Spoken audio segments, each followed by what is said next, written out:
What's up, YouTube? This is Mike, and you know me as a reactor who goes by Pro Guitarist Reacts. Today I'm here to talk about the whole scandal concerning Adam Reeder. If you don't know Adam Reeder, he is a YouTuber who goes by the Professor of Rock. And he does like these historical breakdowns of songs. He does top tens. He does really great research. Gets interviews. Like, this guy goes above and beyond, you know.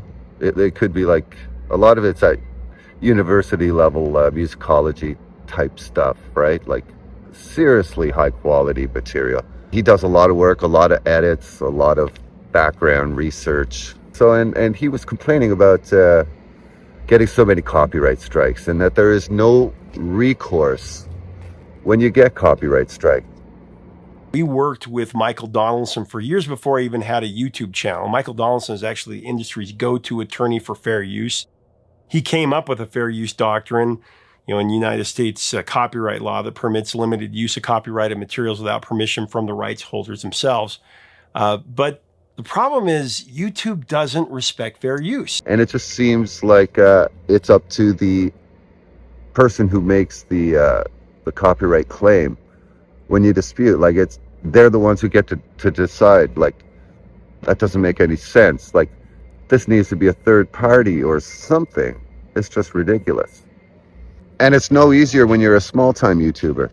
So I have nowhere near the numbers of Rick Beato and Adam Reeder, Professor Brock, or Rhett Schull, or Justin Hawkins.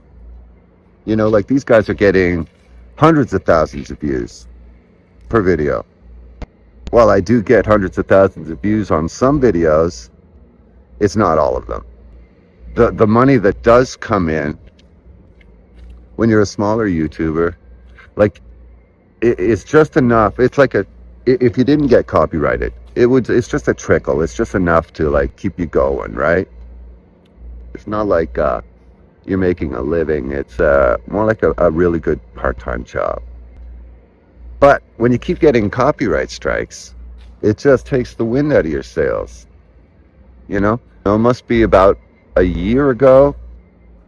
I really slowed down on my reactions because I was getting copyright strikes left and right.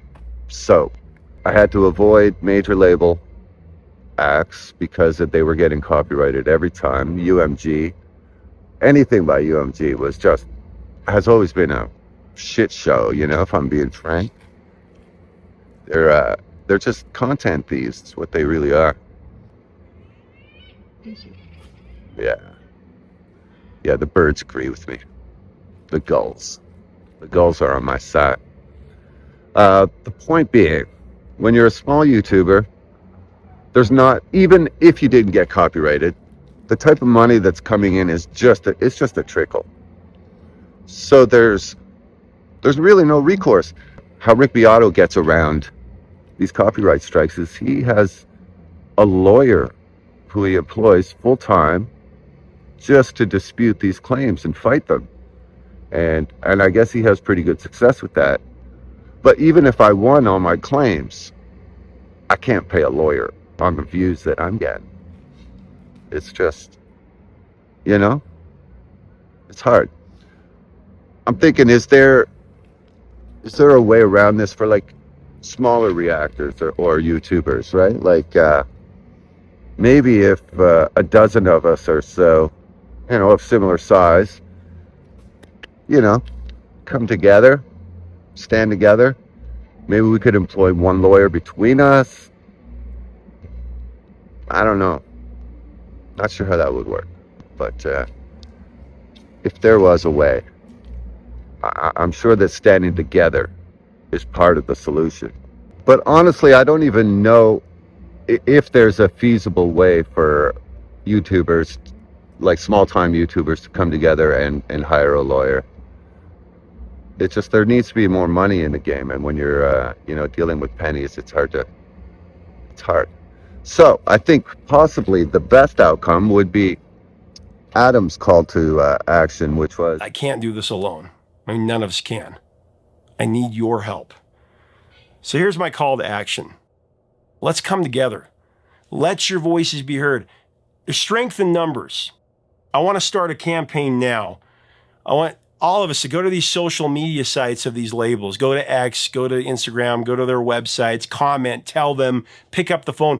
I'm going to put links of all these labels in a spreadsheet and I'm going to share it with you. If you'll take a few minutes and, if they get thousands, even tens of thousands of comments, I know it'll make a difference. Another thing you can do as a community is just to support our videos. Rick's, Justin's, mine, other creators.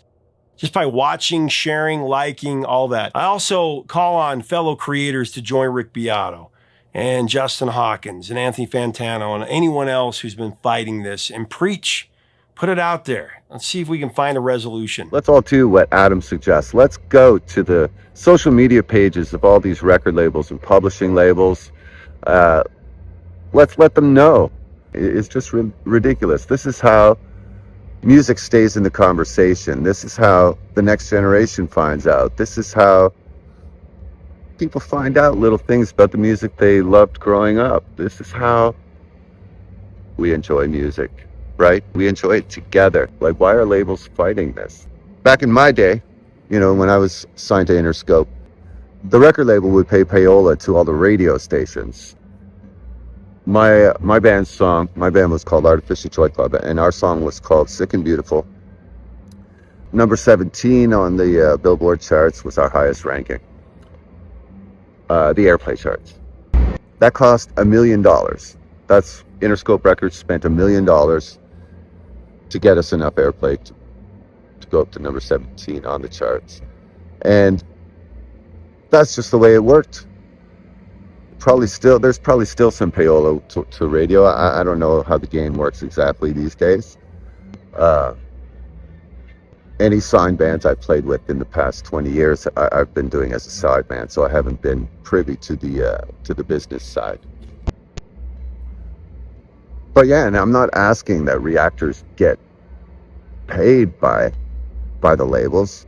We're serving a similar function in society that radio stations used to serve. We're sharing the music, we're keeping it relevant. Breaking new artists as well. That's a huge one, right? The indie artists. But even these smaller indie artists, if they have any kind of distribution deal or something, that usually has something to do with Universal. Universal has its hands in so many piles. So even a lot of indie artists, like Chinchilla is one that some of you might know. Indie artist out of England. Yeah, her stuff often gets blocked by UMG. Yeah. So, anyways, let's all rally behind this cause. Like Adam says, also, just support creators. Watch their stuff. Like, share, comment. Make your voice heard. Whatever creators like myself can add to that is just a bonus. So I'm hoping that we can solve this. I do have other ideas for my channel because the copyright thing has just been ridiculous, to be honest. Yeah, I'm going to try to put together more interviews and also more original content. Like, as far as I'm going to start releasing music again. It's been a little while. I've been busy as a side guy for so long that I've piled up a bunch of my own music, and I'm thinking about releasing that. I already have a few things up on my channel. Yeah, they've never gotten as many numbers as the reactions, like as big a numbers, that is. It's fun to do. I want to probably talk a little bit about gear, talk a little bit about playing, but I don't want to do it in a way that's just for musicians. I'm trying to think of a creative way where I could talk about gear or music in a way that you don't have to be a musician to appreciate. And that's kind of, I've been racking my brain around that. I have a few ideas, so possibly just, again though, breaking down songs and like trying to recreate sounds or that kind of thing is how do I do that without playing a bit of the song? Help us out. We musicians we're trying, some of us are trying to educate, we're trying to share, music. Just help us out. Click like and subscribe. I'll leave some links in the description for the Professor of Rock's channel. He seems to be spearheading this battle, so let's all rally behind him. YO's the code. Lets me know you made it to the end. You and me, we're good friends if you make it to the end. That's all I got to say. We'll catch you on the next one. Hopefully this all gets resolved. All right, peace out. Bye.